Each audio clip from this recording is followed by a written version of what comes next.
Louvado seja nosso Senhor Jesus Cristo, para sempre seja louvado. Salve Maria, salve Maria. Boa noite. Que bom que vocês vieram, né? Louvado seja Deus. Hoje, então, nós não vamos estender muito o início, porque a formação de hoje ela é um pouco mais aprofundada. Então, já vamos ficar de pé, né, para a gente poder começar. Em nome do Pai, do Filho e do Espírito Santo. Amém. Senhor Jesus, nós te entregamos a nossa vida, a nossa consagração. Pedimos que através da Virgem Santíssima, o Senhor possa se tornar ainda mais íntimo nosso. Que através da intercessão dela sobre a nossa vida, o Senhor possa nos amar ainda mais. E que de forma concreta e verdadeira, nós possamos aprender a amá-lo da forma que o Senhor merece. Já quero convidar o Fábio para vir aqui à frente, que a gente possa rezar por ele. Vamos impor as nossas mãos, pedimos a proteção da Virgem Santíssima sobre ele, que ela continue o guardando e o protegendo, o livrando de todo mal. Pedimos a intercessão de São Miguel Arcanjo, para que ele proteja ele e livre ele de todos os ataques do maligno. Ave Maria, cheia de graça, o Senhor é convosco. Bendita sois vós entre as mulheres, bendito é o fruto do vosso ventre, Jesus. Santa Maria, Mãe de Deus, rogai por nós, pecadores, agora e na hora da nossa morte. Amém. Rogai por nós, Santa Mãe de Deus, para que sejamos dignos das promessas de Cristo para sempre. Amém. Nossa Senhora Desatadora dos Nós, rogai por nós. São Frei Galvão, rogai por nós. Divino Espírito Santo, descei sobre nós, sobre as nossas famílias e permanecei para sempre. Amém. A vossa proteção recorremos, Santa Mãe de Deus. Não desprezei as nossas súplicas em nossas necessidades, mas livrai-nos sempre de todos os perigos. Ó Virgem gloriosa e bendita. Amém. Podemos nos assentar aí. Hoje, de modo especial, nesse 6º capítulo, teremos uma abordagem um tanto quanto diferente do que nós já havíamos traçando nesse caminho formativo. Enquanto eu lia, o 6º capítulo, certamente quem já leu, acompanhou, percebeu que, de certo modo, foi um refrigério, parece. Porque assim, um conteúdo, quando ele é muito abstrato, quando é um conteúdo que trata realmente de temas, de terminologias, de sentenças, de um conteúdo mais bruto, vamos colocar assim, é mais difícil de nós entendermos, não é verdade? Quando é algum tema que trata de uma realidade, tem que fazer um esforço maior para entender. Nesse caso, São Luís traz a figura bíblica de Rebeca e Jacó, mãe e filho, e aí parece que muito mais palatável, não é mesmo? Então assim, eu achei muito interessante, muito providente esse movimento que São Luís faz, de trazer uma narrativa, uma imagem, uma figura mariana na Bíblia, ilustrando o cuidado, o carinho, a proteção, o vínculo de Jacó, o enganador, com sua mãe. E aí eu discerni que nós poderíamos dar um passo além. E aqui nós vamos fazer todo um percurso bíblico com a lente de Maria, uma lente mariana em toda a história da salvação, desde o princípio ao fim, desde o começo do Gênesis ao Apocalipse. Então, coloca os cintos, Senhores passageiros, né, se preparem para uma viagem no tempo e na Bíblia, que é importantíssimo esse aprofundamento, essa intimidade, não apenas com Maria, não apenas com Jesus, mas também com a palavra de Deus. E aqui, se fosse para fazer um olhar crítico, até então nos nossos conteúdos, eu criticaria, autocrítica, que me parece que eu falei pouco para a senhora, né? Parece que tratamos muito, né, das práticas, da vivência da fé, né, de ser ícone, aí todas essas realidades, e eu senti que falamos muito pouquinho de Nossa Senhora. Hoje o cenário vai ser aí um pouquinho diferente, para de fato apresentarmos Maria como ela realmente é, através das figuras bíblicas do Antigo Testamento. E é interessante que, para nossa boa vivência, para nossa verdadeira vida enquanto devotos, nós precisamos viver uma palavrinha poderosa, que muitas vezes nós podemos vacilar nesse sentido, que é a questão da coerência de vida. Quando nós não somos coerentes, como nós bem refletimos na última formação, nós de fato sermos ícones de Deus, de fato transmitirmos, revelarmos, levarmos Deus para as pessoas, não tendo em nós, não retendo em nós aquilo que deve a Deus. A nossa busca não ficar aqui, mas sempre apontar para o céu, sempre apontar para Deus. E na vivência bruta da coisa, nós precisamos de coerência de vida. E a igreja nos oferece três colunas à nossa fé. E aí, quando nós pensamos nessa palavra coerência, co de junto e erere no grego, que significa estar preso. Aquele que é coerente é aquele que está preso naquilo que busca replicar, reproduzir. Existe um instrumento na engenharia, nessas coisas, se chama pantógrafo. Quem é dessa área aí vai saber o que é. É um instrumento.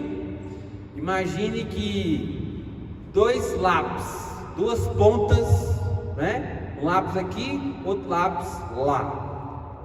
E existe ali umas réguas atravessadas assim, né? Que unem esses dois lápis, né? Se os dois lápis estão ali na vertical, essas hastes, né, estão ali na horizontal unindo o lápis. Então o que eu escrevo aqui replica lá na frente. E de algum modo, os três pilares da nossa fé são essas hastes, essas réguas, essas guias que, se nós estivermos bem alicerçados nessas três realidades, nessas três colunas, nós vamos ter uma vida coerente naturalmente. Porque imagina, você tem um lápis, que é a referência, o lápis-chefe, o lápis original, ele já faz ali um movimento, e na outra ponta está a gente, né? Desse outro lado está cada um de nós, batizados. Se nós estivermos bambos, vai o quê? vai adulterar aquilo que é um projeto original. Essa bambeza, essa fraquejada se chama pecado original. Então, para nós reproduzirmos Jesus, apontarmos Jesus, termos de fato uma vida integral de fé, nós precisamos estar bem amarrados nessas 3 colunas. Todos nós já sabemos bem quais são essas 3 colunas: a Sagrada Escritura, a Bíblia, o Santo Magistério da Igreja e a Santa Tradição.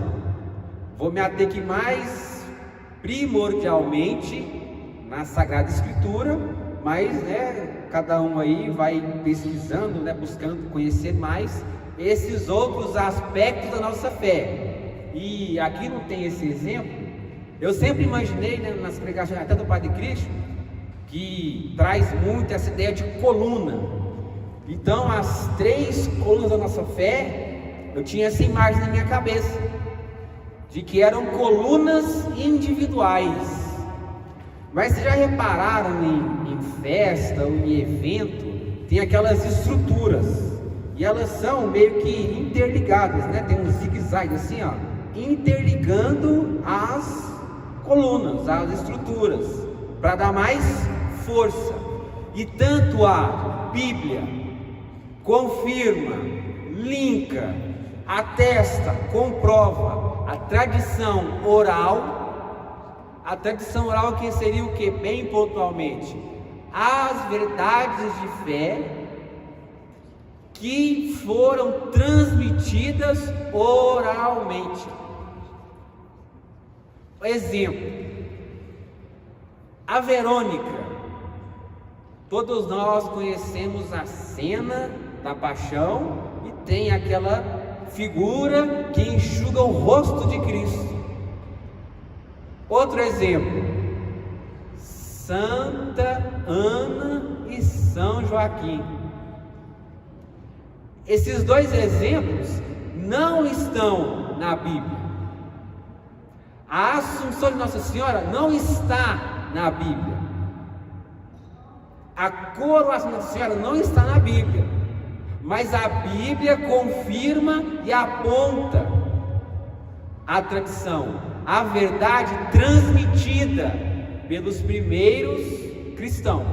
Perfeito? E tanto a tradição confirma a Bíblia, a palavra, e tanto os 2 confirmam o magistério institucional da igreja, o corpo institucional, a igreja em si, o clero, sendo bem pontual e prático. Então essas 3 verdades, essas 3 instâncias fundamentais para a nossa fé, elas se complementam, se referenciam e estão ligadas, mas são 3 estruturas distintas.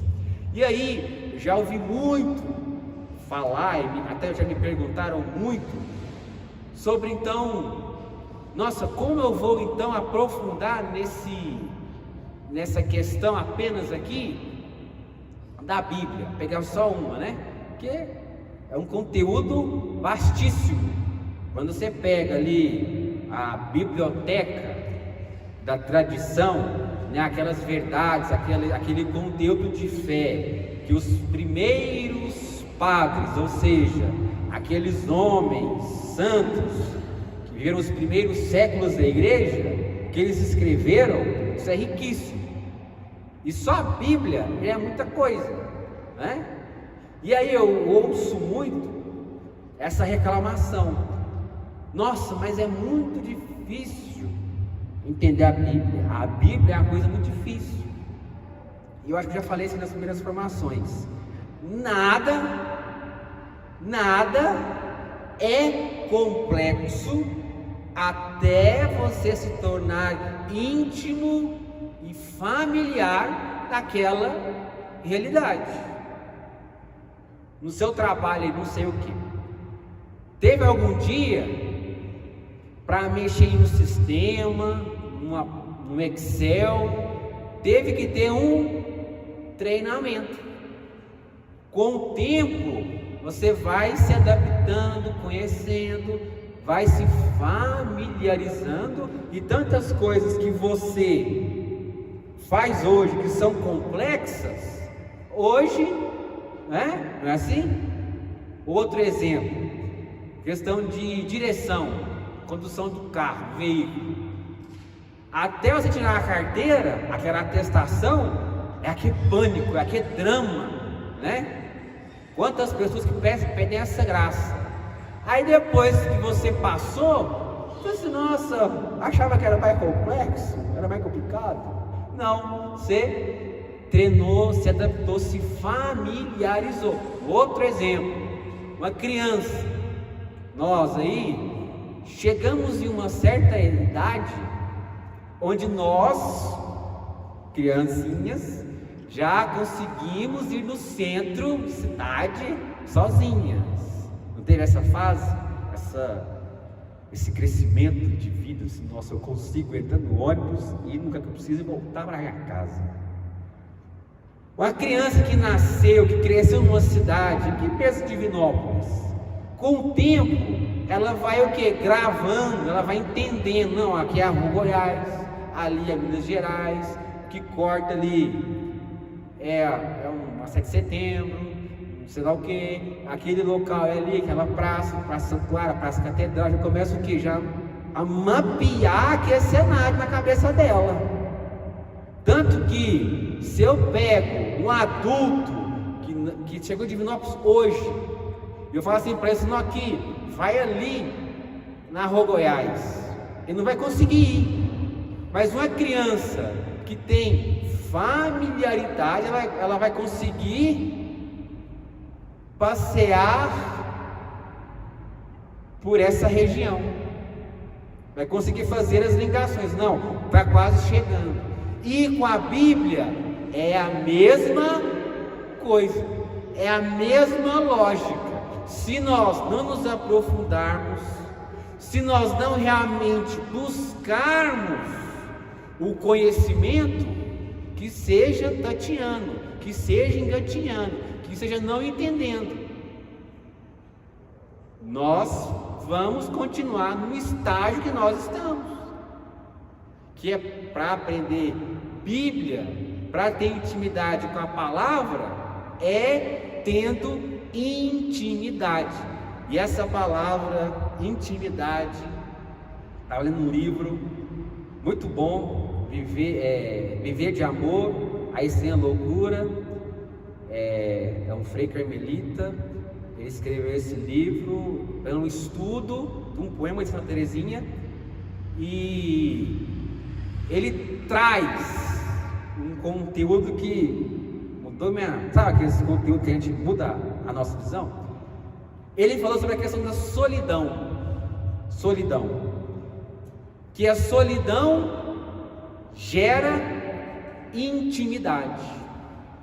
E eu fiquei na cabeça, né? Que lá alugou, não, nem um triplex na minha cabeça, lá alugou a mansão na minha cabeça, um shopping na minha cabeça. Fiquei pensando, solidão gera intimidade. Porque até então parece que a palavra solidão, ela é negativa, né? Ela é nossa, não, eu sou uma pessoa solitária, né? Aquele peso, aquela gravidade da palavra. Mas a solidão ou solitude tem algo positivo. Por quê? É na solidão que nós construímos intimidade.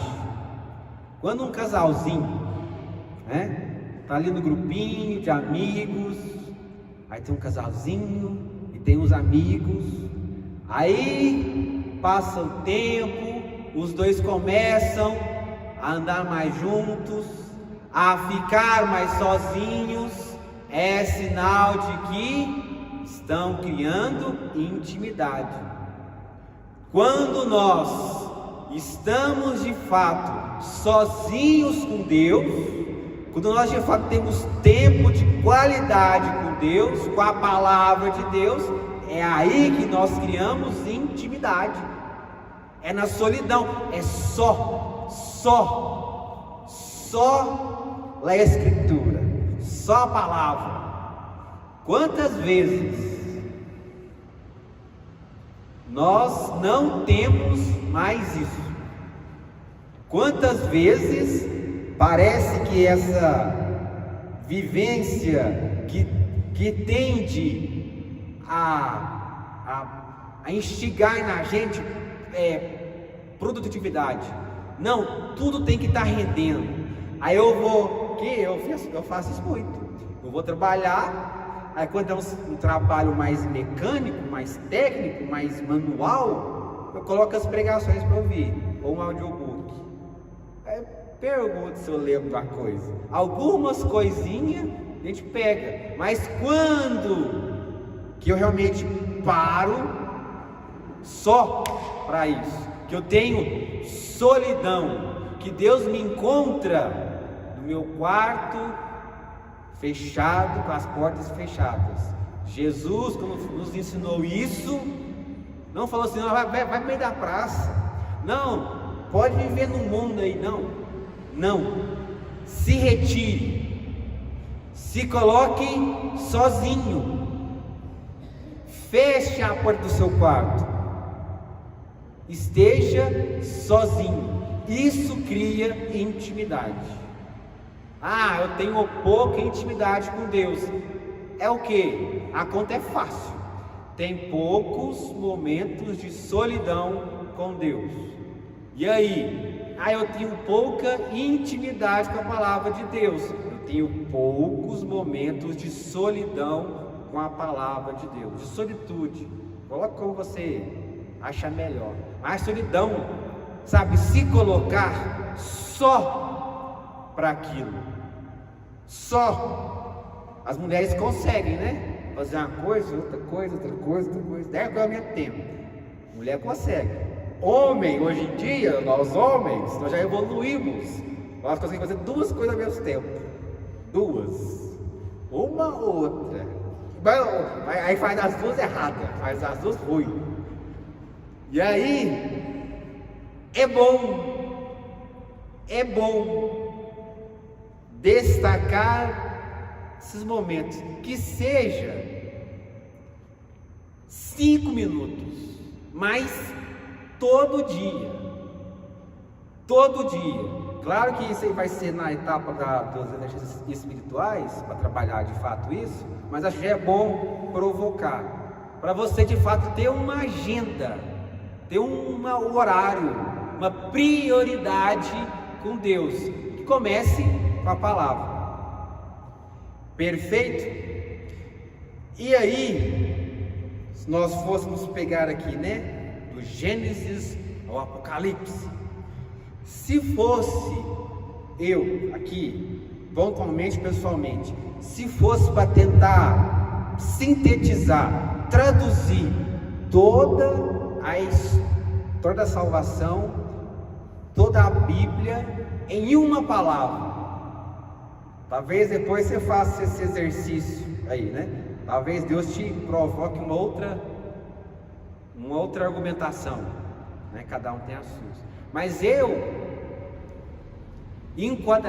colocaria a palavra comunhão. De toda a Bíblia, desde o primeiro versículo até o último, é atestado que Deus busca uma comunhão, uma relação de convívio, de encontro conosco. E é interessante que a Bíblia é dividida em 2 testamentos, né? Aí o testamento também é aquelas coisas que perdem um pouco a palavra, né? O peso da coisa. Testamento vem de aliança. E aí existia as antigas alianças e a nova aliança. No Antigo Testamento nós temos 5. No Novo Testamento nós temos 1. Desde o Gênesis, lá em Adão, nós já percebemos o movimento que Deus quer se relacionar com cada um de nós. E aí uma chave para nós entendermos a Bíblia e lermos a Bíblia é sempre ter uma lente, um olhar cristológico. Em diversos momentos da Bíblia nós vemos figuras que apontam para Jesus. Hoje aqui não é o caso. O nosso foco, o nosso carinho hoje vai para com Nossa Senhora. Que da mesma forma que Deus sonhou, projetou a realidade, o mundo, a história, a nossa salvação, desde o primeiro versículo, desde o primeiro átomo, desde a primeira segundo que o tempo existe, até o segundo que não vai haver mais segundos, que o tempo vai se encerrar e nós teremos aí o encontro definitivo.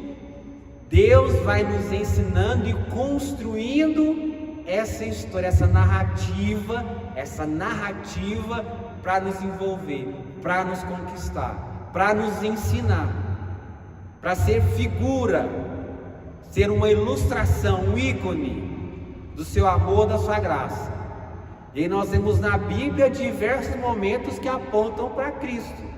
E aí, diversos também outros momentos que apontam para Nossa Senhora. Assim como São Luís fez nessa narrativa, que ele pensou da palavra, e foi ensinando, e foi meditando, é bom que nós também, que queremos crescer na devoção e na intimidade com Maria, nos baseemos na palavra, porque Maria era uma pessoa que entendia muito bem de Bíblia.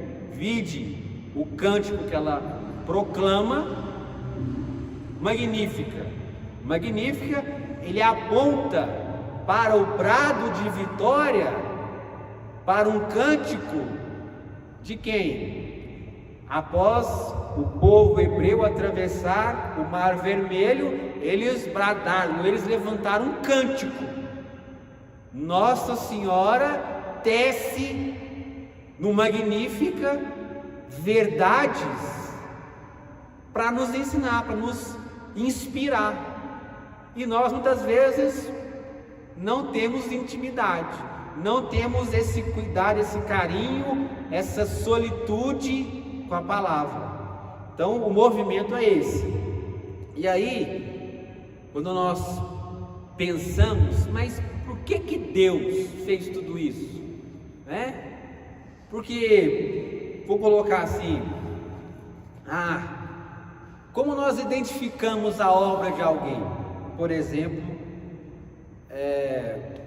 um artista musical, ele tem um estilo, ele assume ali um estilo, é um sertanejo, é um MPB, é um gregoriano, é um estilo. Aquele é o estilo daquele artista. Outro exemplo, um artista gráfico, assim, pintor.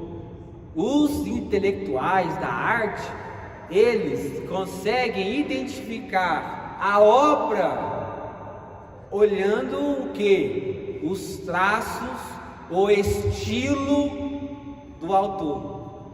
E nós também precisamos ter essa sensibilidade quando nós estudamos a palavra, porque aí nós vamos dar um passo além, um passo a mais, de entender os porquês. Porque quando nós realmente entendemos, quando nós assim, pega um artista aí que tem um estilo muito forte, se fosse para tentar o mais popular talvez no Brasil, seria o Romero Brito. Não sei se você conhece o Romero Brito, mas você bate o olho e fala assim, não, esse aqui é o Romero Brito, que tem estilo, tem a cara do Romero Brito. Eu trabalho com arte gráfica, assim, com questão editorial, design. Quantas e quantas vezes as pessoas falam assim, nossa, você que fez isso aqui? Não está meu nome, mas não, foi. Nossa, é a sua cara. a sua cara, é o meu estilo. Eu, sem querer, imprimi o meu estilo, não sei como as pessoas, né? Pela convivência, por ver mais outras coisas que eu já fiz, elas identificam. Elas falam, nossa, que foi você que fez, né? Não foi. Aquela, não é, parece muito com o que você faz. Já ouvi muito isso. Por quê? Existe essa bagagem, essa familiaridade com o estilo, e você começa a decodificar, mas e aí com Deus? Com Deus é a mesma coisa. Quando nós de fato temos intimidade, quando nós buscamos, quando nós temos solitude com a palavra, nós vamos começando a identificar o estilo que Deus trabalha. Para chegar num ponto, não sei se você está nesse ponto ainda, que você começa a identificar como Deus trabalha com você, como Deus te educa. Já teve vários momentos que eu vi assim, eu já vi, eu identifiquei o perfil, né? Você gosta de trabalhar assim comigo. Comigo é meio que, o negócio é bem assim. Eu já identifiquei. E nós, cada um, Deus trabalha de um modo, Deus tem um estilo próprio. E nós identificamos em vários momentos na palavra esse estilo. Reconhecemos que isso é de Deus e isso não é de Deus. Quando nós conseguimos confrontar na palavra, porque nós não temos só versículos bonitos decorados, mas nós encarnamos o negócio. Nós temos intimidade de verdade. Nós conseguimos reconhecer a obra de Deus, não é? E aí, essa questão da comunhão, existe toda a coluna vertebral da palavra. No Gênesis, nós temos uma primeira aliança. Deus estabelece com Adão um primeiro casal, um homem, uma mulher, Deus os fez. Vamos aqui agora fazer os exercícios de reconhecer os estilos de Deus. Como que Deus vai trabalhando? Uma forma que Deus trabalha de forma orgânica.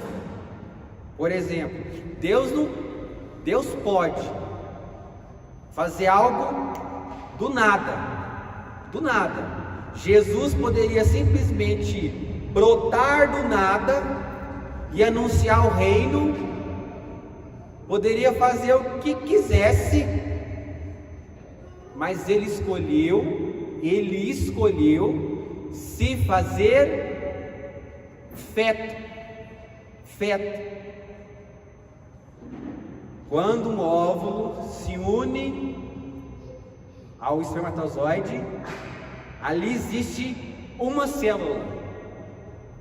No caso de Jesus, o primeiro óvulo de Maria já foi fecundado pelo Espírito Santo, e dali começou a divisão celular, né? Jesus começou a crescer. Era uma célula, era um indivíduo. Aquela primeira célula virou 2, virou 4, virou 8, virou 16, virou 32, 34, vai, né? E Jesus um dia foi um feto, assim como a gente.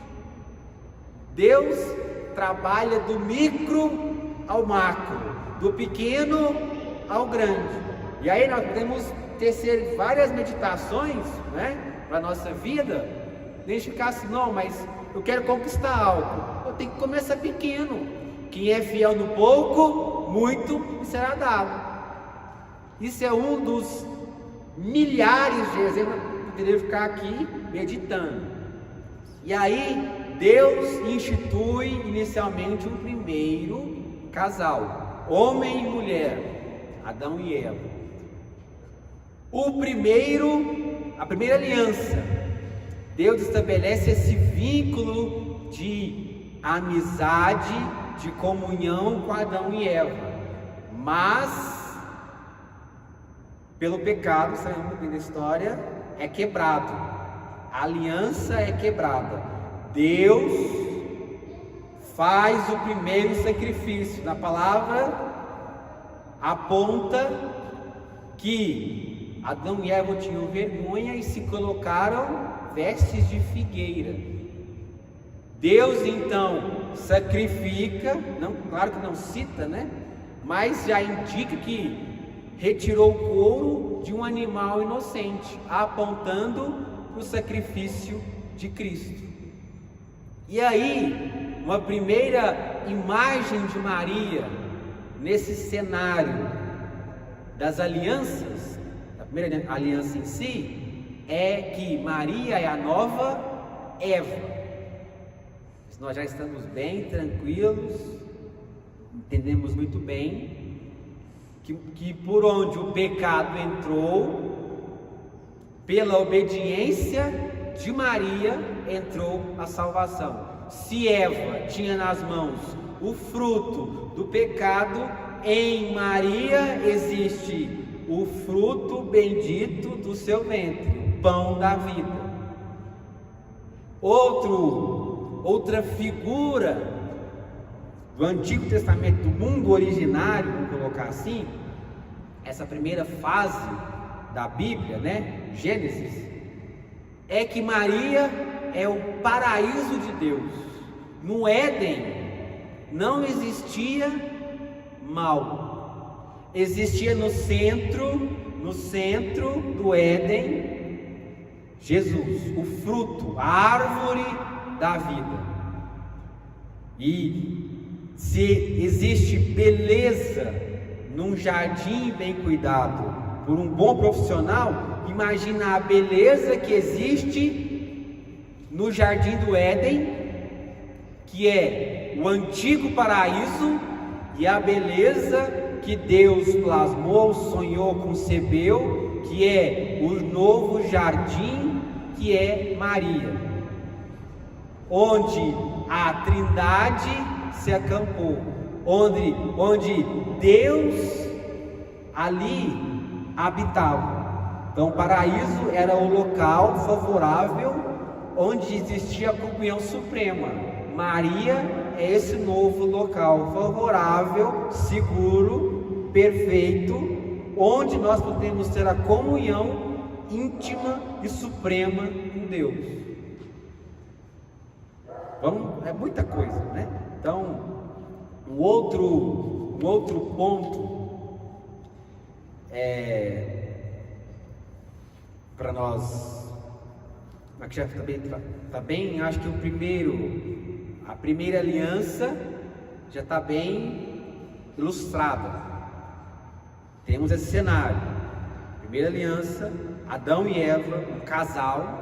O povo de Deus se resumia a apenas um casal, homem e mulher. A história avança e aí nós temos uma segunda aliança acontecendo. Então, tem toda a trajetória da salvação, tem as gerações passando, passa ali Abel, Caim, Sete, Enoque, não sei lá o que, Lameque, chega no tempo de Noé, onde nós sabemos muito bem, o povo estava pisando a bola e Deus precisava dar uma geral na situação, ele estava feio, e Deus faz como que um backup, separa aquela família. Olha a progressão de um casal, Adão e Eva. Agora nós temos uma família. Deus fala para Noé: pegue você, sua mulher, os seus filhos e quem mais?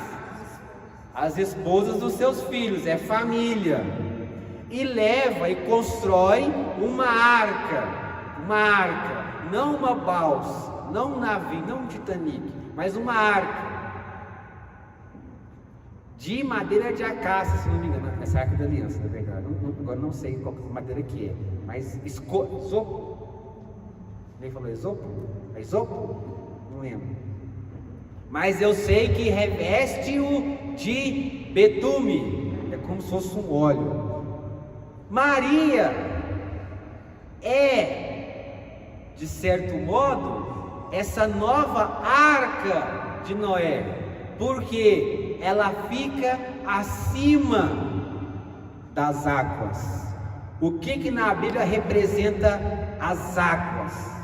É a morte, é o caos, é o mal. Tanto que no Apocalipse fala que o dragão vomitou o mar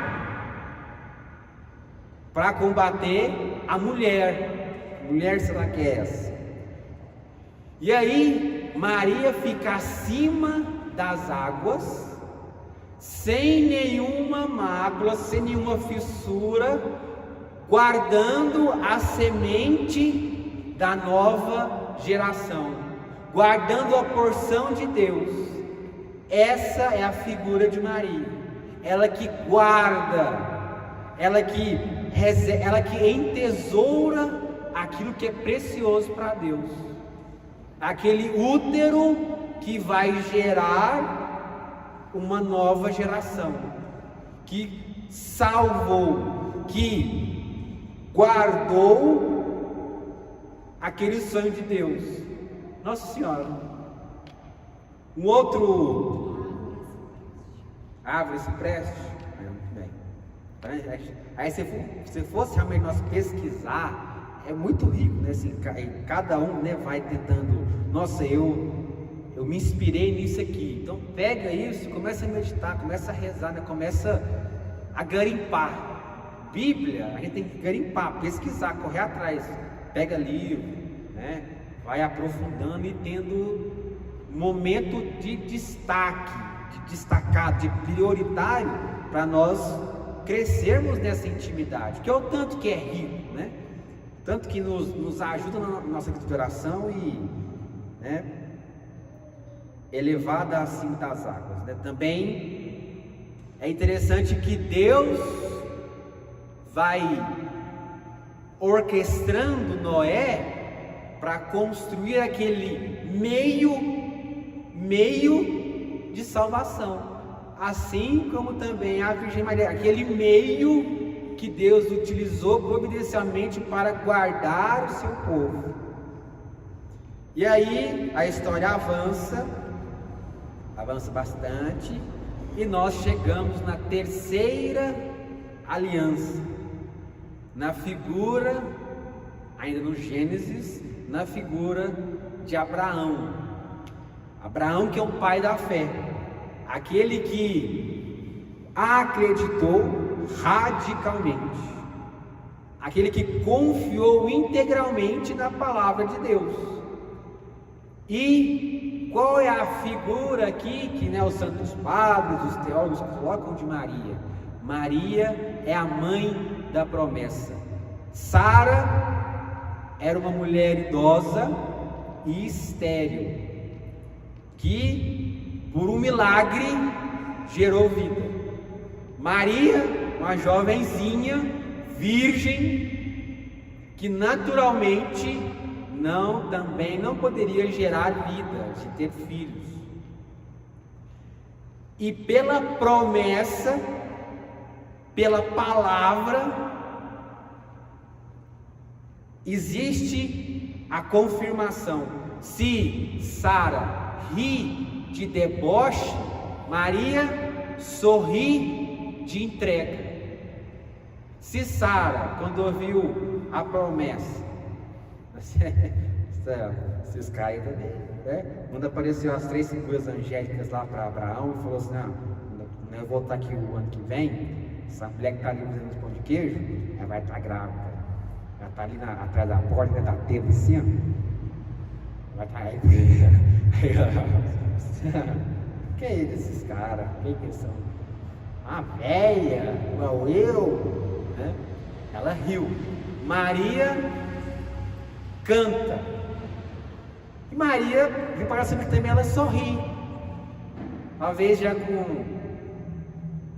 uma sinceridade. A gente imagina, né? Nossa, que Deus em Maria realiza a promessa, e ela encarna o filho da promessa. O filho de Sara é o jovenzinho Isaac, que prefigura Cristo, porque Isaac, ele é um filho que sobe um monte, uma montanha, ele sobe um monte, ele caminha rumo ao altar de sacrifício, carregando o próprio lenho que o consumiria.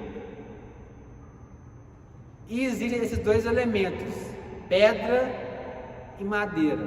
Tanto na igreja pode existir apenas dois materiais para altar e peças assim, litúrgicas: ambão, mesa da palavra, mesa do altar, ou de madeira ou de pedra. Porque no altar é que se consumia a oferta, uma oferta que Deus descia com a coluna de fogo e consumia aquela oferta. E quem que é esse jovenzinho, esse jovem que sobe uma colina, um Gólgota, um Calvário, em sentido ao seu fim, carregando o próprio lenho, a própria madeira, apontando obviamente para Cristo, para Jesus. E qual seria um fogo? Falta o elemento do fogo aí, que Abraão ia de fato imolar o seu próprio filho. E qual é o fogo na cruz? Podemos pensar o coração de Jesus. Para ele fazer tudo que ele fez, ardia um amor incondicional por cada um de nós que o sustentava. Que era o quê? O alimento daquele coração, que combustível para se manter o sacrifício da cruz. Perfeito? E aí, se na primeira aliança nós temos o casal Adão e Eva, na segunda nós temos em Noé uma família, nós aqui já evoluímos, a coisa cresceu, a coisa evoluiu, e nós temos agora uma tribo, um assentamento, um acampamento. Abraão, que como promessa de Deus já apontou na promessa em Abraão, pai da nossa fé, que ele seria pai, patriarca de uma grande nação. Nós vamos chegar nessa nação ainda, calma lá. Nós estamos em uma tribo. Então, Abraão, ele era um nômade. Ele não tinha um assentamento, assim, uma casa fixa. Ele vivia vagando pelo deserto, pelas regiões, vai para o Egito, volta, vai para Canaã, pegando as passagens lá, você consegue identificar isso também.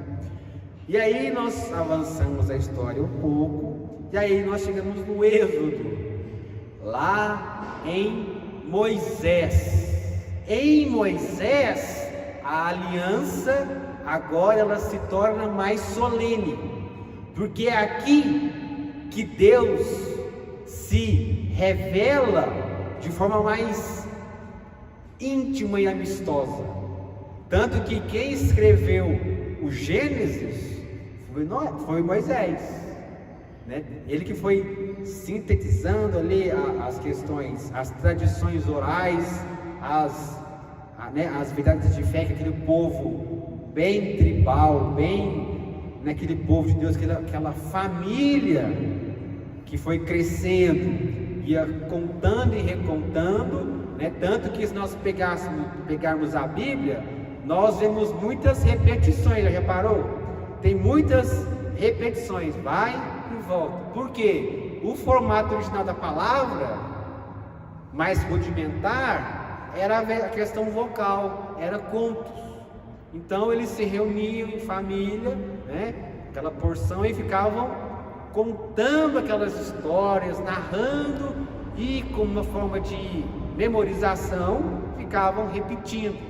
Era como se hoje em dia tem um recurso do negrito, para enfatizar uma coisa, ou caixa alta, um trem assim. Era o recurso deles, a repetição. E aí na quarta aliança, nós agora temos um povo, que lá, né, que Isaac teve. Isaac foi pai de Esaú e Jacó. Esaú vendeu o jeito dele, como nós vimos, né, no capítulo 6. Isaac assume a bênção, a primogenitura, gera 12 tribos, gera 12 filhos, cada um assume uma parte ali do território. Se fazem realmente um mapa, apenas uma que não ganha o território, que é a tribo de Levi. Então, dos 12 filhos de Isaac, de Israel, que Jacó significava enganador. Deus muda o nome de Jacó para Israel. Um asterisco.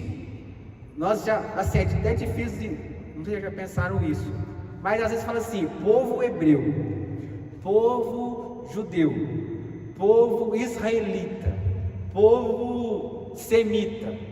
Cada um faz referência a alguém na linhagem da genealogia até chegar em Jesus. Povo semita vem lá de Sem, filho de Noé, povo semita. A questão do povo hebreu era a questão do Hebrom, a região que o povo hebreu vivia no tempo de Moisés, e um pouquinho antes ali. Judeu vem da época pós-exílio, pós-reinado, que tem existia o reino unificado, o reino racha, lá no tempo de Salomão, né, lá para frente. E aí tem o povo judeu, israelita vem de Israel. Então é um povo só, mas com vários nomes, né?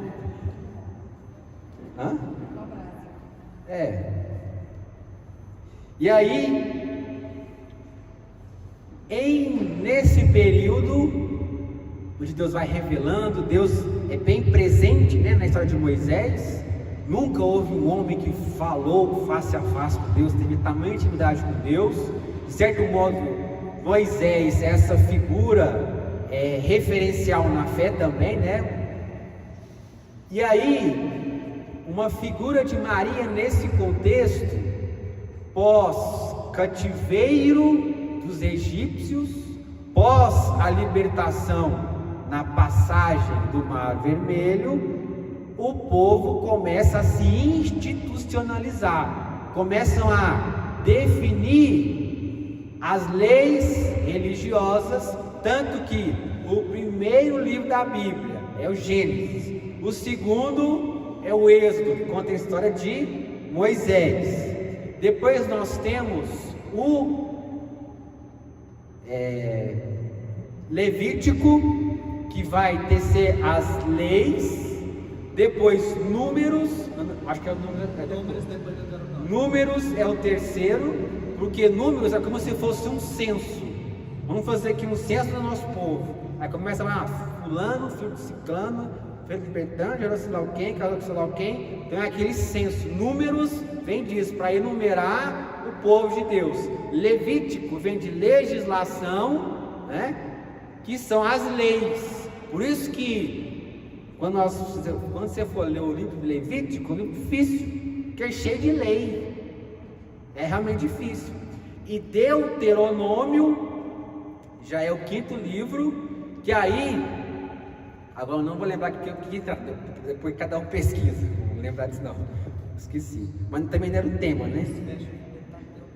E isso fecha, de fato, isso fecha os 5 primeiros livros da Bíblia, o Pentateuco. Depois vem Josué, que assume o cargo de Moisés, vem Juízes, aí vem Ruth, aí vai Samuel, aí vai indo para o tempo dos juízes e depois dos reis. E aí, nesse período mais pleno, de certo modo, mais intenso, onde Deus está falando mais, Deus age muito através de Moisés, nós temos uma figura que nós também conhecemos muito bem, que é a da Arca da Aliança. A Arca da Aliança também foi projetada, sonhada por Deus, detalhadamente. E o povo produz aquela arca, que poderia ser um baú, para guardar algumas preciosidades. Uma delas são as tábuas da lei, a versão 2.0, que é a primeira, Moisés ficou nervoso, quebrou. Aí a 2.0, versão 2, né? Das tábuas da lei, que representam o que? O decálogo, os 10 mandamentos, a lei de Deus. Nós temos o maná, que nós sabemos muito bem, aquele contexto de deserto, o povo vagando, buscando a terra prometida, um percurso que era 250 quilômetros mais ou menos. Os caras demorou 40 anos, porque não foram obedientes a Deus, porque Deus ficava tentando tirar deles o Egito do coração deles, e até a última daquela geração morrer, não entraram na terra prometida. Esse é o maná, o alimento que vem do céu, providencialmente para aquele povo que está vagando no deserto, que está no caminho da conversão. E por fim, a vara, o cajado de Araão. O primeiro, a lei de Deus. Maria traz no seu ventre, traz em si o verbo, aquele que vai dar plenitude à lei. Jesus, qual o maior dos mandamentos? Amar a Deus sobre todas as coisas. Nós conhecemos bem essa passagem. Jesus vem dar plenitude para a lei. Ele não vim abolir a lei, cancelar a lei. Eu vim dar plenitude à lei, àquilo que Deus já instituiu. Eu não vim destruir isso, eu vim plenificar, eu vim colocar um novo nível nesse negócio. Isso é Jesus. E Maria é essa nova arca da aliança que tem em seu ventre a lei, a plenitude da lei. E um outro ponto é: Jesus é o pão da vida, o pão que vem do céu. Aí em João 6, Deus faz esse discurso do pão da vida. Vossos pais comeram o maná. Quem come da minha carne e permanece em mim, eu estarei com ele. Eu guardarei para a vida eterna. O pão que é Jesus, Eucaristia. Maria, essa primeira arca da aliança, e também para nós católicos é também o primeiro sacrário, primeiro âmbulo, primeiro corporal. Maria guarda. Está vendo a sacralidade, a grandeza de Maria? E o cajado de Araão também é uma figura de Maria, que nesse contexto, a gente conhece muito bem, né? A lei, o maná, às vezes o cajado fica meio aleatório, né? Mas o cajado representa o sacerdócio régio de Cristo. Um sacerdote que conduz o povo, que reina, né? Um sumo sacerdote é Jesus. Porque a questão do cajado de Araão, como eu falei, a tribo de Levi era a tribo que não tinha território. Mas por quê? Porque ela era dedicada totalmente aos cuidados do tabernáculo, onde ficava o Santo dos Santos, a tenda grandona. Tinha várias tendas menores interiores, e dentro dessa tenda interior menor existia o Santo dos Santos, onde ficava a Arca da Aliança, onde ficava Deus. Ali era a tenda do encontro. Quando Moisés queria ter conferência, reunião com Deus, antes ia para os montes. Enquanto estava no deserto, fizeram os tabernáculos, né? e o Santo dos Santos para ter esse acesso direto até Deus. Então a Arca da Aliança representa esse acesso direto até Deus. Hoje nós não temos mais a Arca da Aliança, nós temos a nova Arca da Aliança. Quando você tem que fazer a reunião com Deus, vai Maria, a nova Arca da Aliança, aquela que tem o maná, muito mais que o maná, o pão da vida, Jesus, aquela que nunca vai ofender a lei, que ela tem em si, ela encarnou em si o Logos de Deus, a sabedoria de Deus, e ela tem a condução sacerdotal e régia. Naquele contexto, teve um momento que Deus precisou eleger alguém para conduzir o sacerdócio. E aí Deus falou assim, pega as 12 tribos, e na tribo de Levi, que é a tribo sacerdotal dos sacerdotes, ela não vai ter território, ela vai cuidar somente do tabernáculo. É como se fosse focada só, se tem as vocações, né? Uma tribo ela vai ser mais marítima, outra ela é mais guerreira, a outra ela é mais tecelã, né? E tem ali os estilos de cada tribo. O estilo, entre aspas, da tribo de Levi é a tribo sacerdotal mais ligada a essas questões litúrgicas. E aí Deus fala para escolher da tribo de Levi Araão. Então cada tribo pega uma vara seca, finca no Santo dos Santos, ali na região próxima à tenda do encontro, e deixa passar a noite. De manhã, e colocar um nome em cada vara, né? No caso de Levi foi Araão. No caso de Ruben, né? Foi a tribo de Ruben, colocou Ruben, Dan, Gad, Zaccar, né? Benjamim, etc.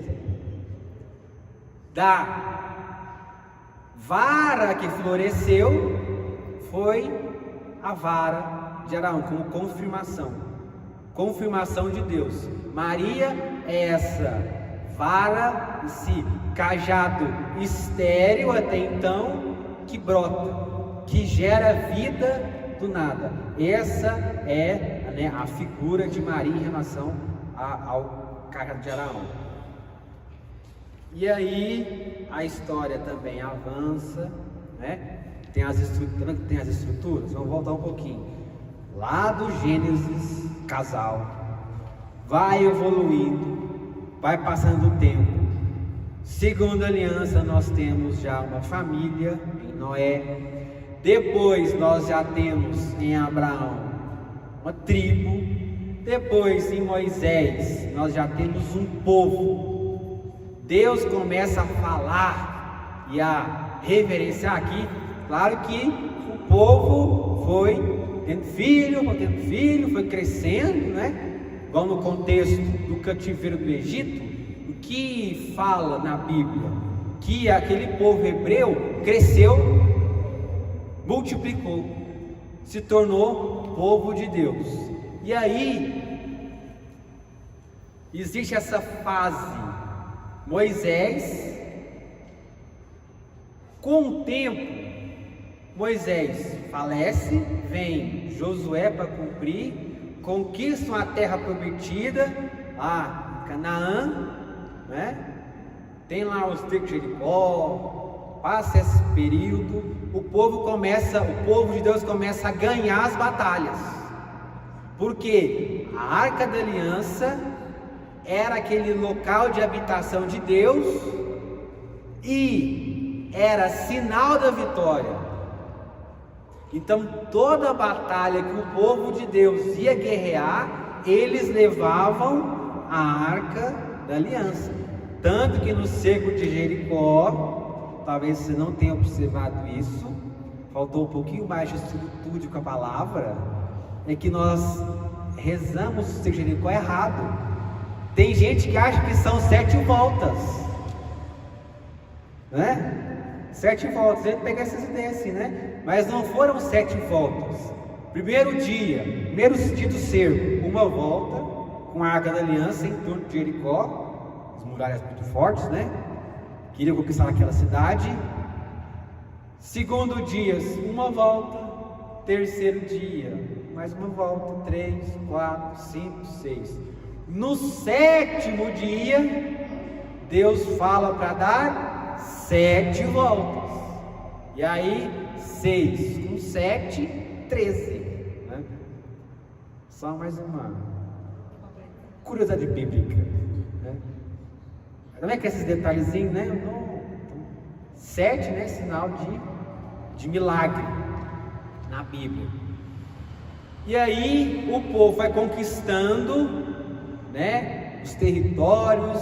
O povo vai deixando de ser nômade para se tornar fixo em um local. E ele começa a reclamar, e tem que delegar, tem que ter juízes. E chega o tempo dos juízes. Primeiro juiz, não lembro agora também, tem muita gente para lembrar, mas vai tendo Jefté, vai tendo Sansão, Débora, né? Tendo vários juízes, até o povo começar a ver que outras nações tinham um rei. Eles começam, não, mas nós também queríamos ser uma nação, um povo que tem um rei. Aí Deus adverte para Samuel: vocês querem um rei mesmo? Mas eu já sou o rei de vocês. Não, a gente quer um rei visível, a gente quer um rei a nós, né? Uma imagem, alguém. E aí Deus concorda e Samuel, o último juiz, unge Saul, que até então era um homem legal, justo, bacana. Só que com o tempo ele se corrompe e tem toda a história. E aí nós chegamos na 5ª aliança que Deus estabelece com o rei Davi. Agora não é mais um povo de 12 tribos, agora é um reinado, uma monarquia. Uma figura desse tempo que nos é muito íntima nas liturgias é a figura de Esther. Já no período do exílio, nesse tempo de monarquia, de realeza, no cativeiro persa, uma jovem conquista o rei em favor do seu povo. Pela sua beleza, tanto interior quanto exterior, uma jovem conquista o coração do rei a ponto dele obedecê-la. Quem é essa figura? Figura de Nossa Senhora, com vestes reais. Esther, que tinha a missão de libertar o seu povo, que até então, no contexto, que já está avançando muito rápido até. No contexto de realeza, de reino em Davi, estava tudo bem, estava indo tudo muito bem. Aí Davi dá lá suas pernadas, suas caneladas, Betsabeia, conhecemos muito bem a novela, né? Depois vem ao tempo do rei Salomão, e aí, pós-reinado de Salomão, tem os filhos de Salomão, e o povo começa a se perder, tanto que perdem ali nesse tempo a Arca da Aliança. Então a Arca da Aliança desaparece, some, né? E nós sabemos muito bem para onde ela foi parar. E deixou de existir a peça física e Deus instituiu a peça espiritual, o recurso espiritual que nós temos acesso pela graça, em Maria. E aí Esther, essa figura que o povo começa a perder as guerras, porque não foi fiel a Deus, bem feito, começa a perder tudo e vai para os exílios da Babilônia, da Pérsia, E Esther acontece nesse contexto do povo que perdeu, que agora é estrangeiro, e agora é uma fase na Bíblia triste, das lamentações dos profetas, onde Deus é duro, onde Deus é incisivo, porque o povo não foi fiel, porque o povo agora vai ter que chorar, porque abriu mão da fidelidade. Esther é essa figura que aparece providencialmente e que é fiel tanto ao seu rei, tanto ao seu povo. E Maria é essa figura então que cativa as graças do rei. Antes de Esther ir até a presença do rei, ela pediu ao seu povo que jejuasse e ficasse em oração. Reflexo também, vamos colocar aqui, a história de Fátima, que nos pede: fazei penitência, fazei jejum, vida de oração. Vendo que uma coisa vai linkando a outra, né? O passado, o presente, Deus vai, né, construindo esse tecido, né, de referências, que é a história da nossa salvação. E é uma rainha humilde, é uma rainha intercessora, e que é também uma presença silenciosa e estratégica. Olha aqui as virtudes de Maria: silêncio, silenciosamente ela vai, cativa o rei, e o rei liberta então o povo israelita para voltar para sua terra. Essa poderia ser aí uma figura de Maria nesse contexto do cativeiro, né, do reinado, reino quebrado.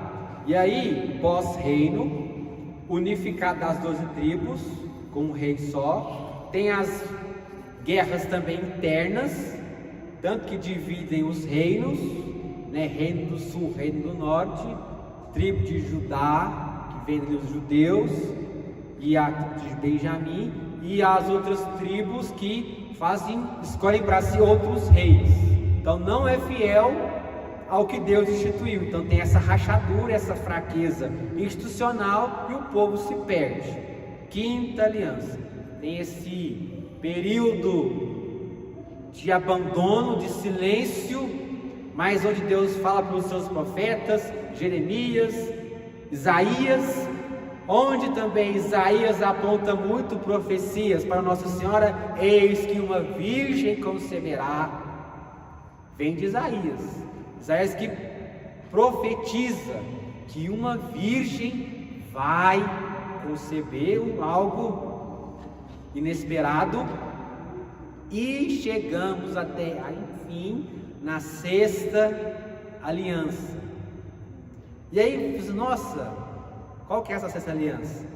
Aliança eterna, nova e eterna. Aliança suprema, o sacrifício supremo.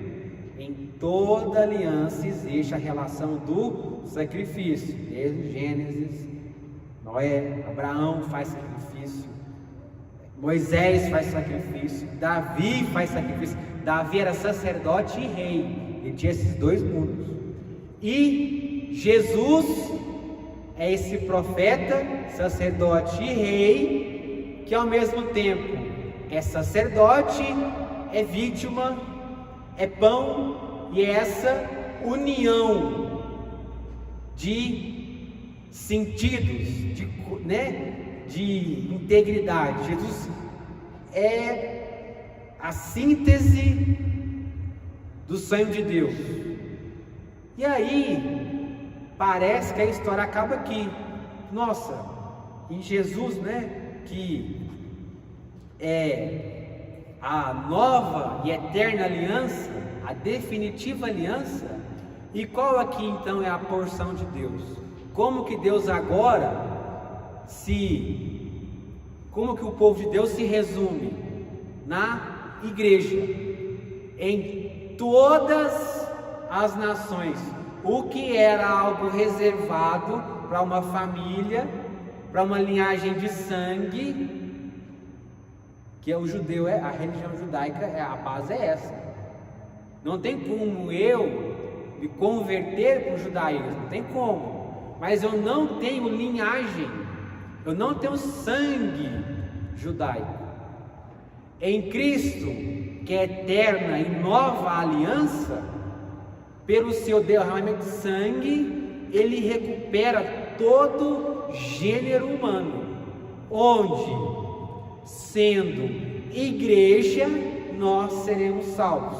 A figura de Maria que nós podemos destacar é a figura da igreja, do povo de Deus. Maria é essa primeira imagem da igreja, fiel ao seu filho, fiel aos sacramentos, integral.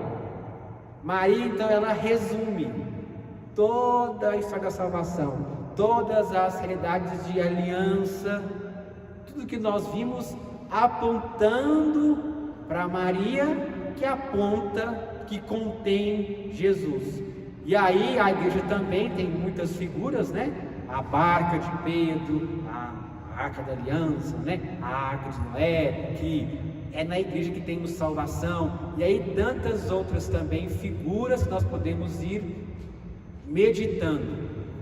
Mas, para fechar finalmente, e a sétima, porque na Bíblia o 7 é essa plenitude. Nós podemos assumir que a história continua.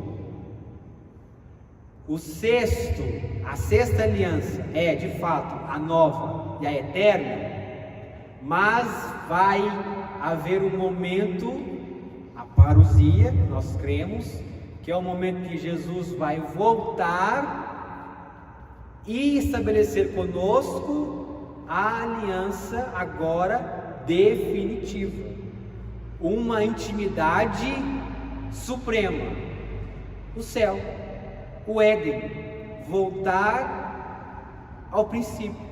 Vê que a gente foi, voltou.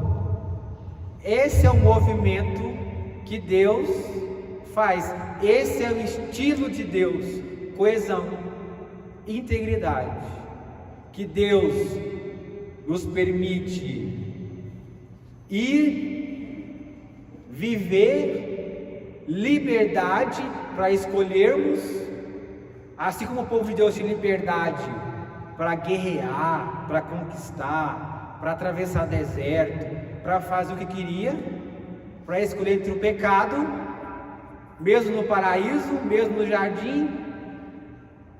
Ao final, Deus quer sempre nos resgatar e voltarmos para o projeto original. Esse projeto original, como nós falamos, a perfeição, o lápis primordial, original, o projeto fundamental que é Cristo. Nós aqui na terra, nessa igreja militante, lutamos e buscamos ser íntegros, coerentes com a nossa fé, fiéis a Deus, confiando em Deus, vivendo o que Deus quer, tendo intimidade com aquilo que Ele nos ensina, nos ajuda a vencer esses mares da vida, esses caos, né, esses dilúvios que nós enfrentamos cotidianamente, mas nos guardarmos na arca. E aí a meditação para a noite inteira se deixar. Amém? Né, que Nossa Senhora, 9 horas, vamos encerrar, né? Desculpa aí o horário, mas eu acho que assim, era o que Nossa Senhora, né? Essa exposição de de provocações bíblicas, de apontamentos, né? Eu sei que foi muita enxurrada torrencial, assim como dilúvio de informação, mas que você não se perca nesse turbilhão de informações, mas se ancore, se guarde, se agarre em Nossa Senhora, se agarre em Maria, ela que é a síntese, ela que é esse ícone, ela que nos guarda e nos ajuda a entesourar tantas verdades que também o Espírito Santo vai aí nos ajudando a encarnar e a vivermos mais devotamente, de um modo mais íntegro e coerente a nossa fé. Amém? Amém. Então, muito obrigado, valeu, até a próxima.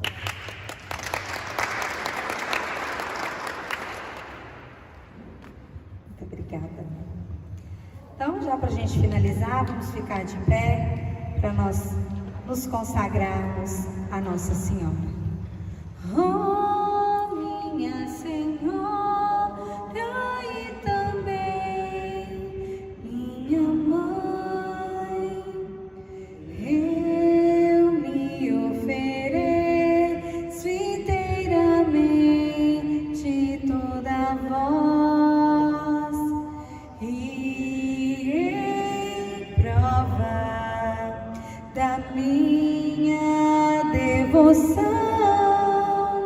eu hoje vos dou meu coração. Consagro a vós meus olhos, meus ouvidos, minha boca, tudo o que sou. Desejo que a vós pertença, incomparável Mãe. Guardai-me, defendei-me como coisa e propriedade vossa. Amém.